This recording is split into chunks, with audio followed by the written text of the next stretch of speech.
Sumipa naman sa 73% ang kaso ng dengue na naitala ng Health Department para sa unang quarter ng 2025 kung ikukumpara noong nakalipas na taon. Babala pa ni Health Secretary Ted Herbosa, posible pang umangat ang kaso sa pagdating ng tag-ulan. Ang mga detalye alamin sa report ni Dustin Bayog.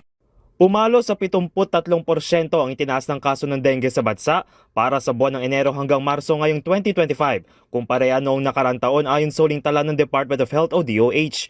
Mula January 1 hanggang March 1, nakapagtala ang DOH ng aabot sa 62,330 na kaso ng dengue, kung saan karamihan sa mga natamaan ay ang mga kabataan.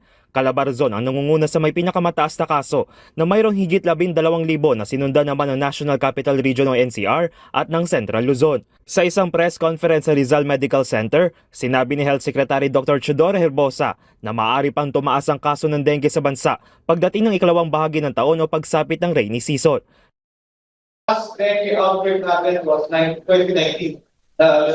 Yung pumasok yung COVID, actually nag-fight tayo ng dengue outbreak at daming na hospital. And since that time, di ba tayo nag-dengue? So we're due, 2025 na, 2019 yan. Tapa, yung cycle every 3 to 5 years. So we're actually due for an increase in dengue cases this year. Bilang paghahanda, dagdag ng kalihim ang pagpapatupad ng dengue fast lane sa mga pampubliko at pribadong ospital, kung saan mapabibilis ang pagtest sa mga hininalang may dengue at kung magpositibo sa NS1 test ay may admit agad sa ospital. Sa ngayon, mayroon 384 na ospital sa bansa ay mayroon ng dengue fast lanes.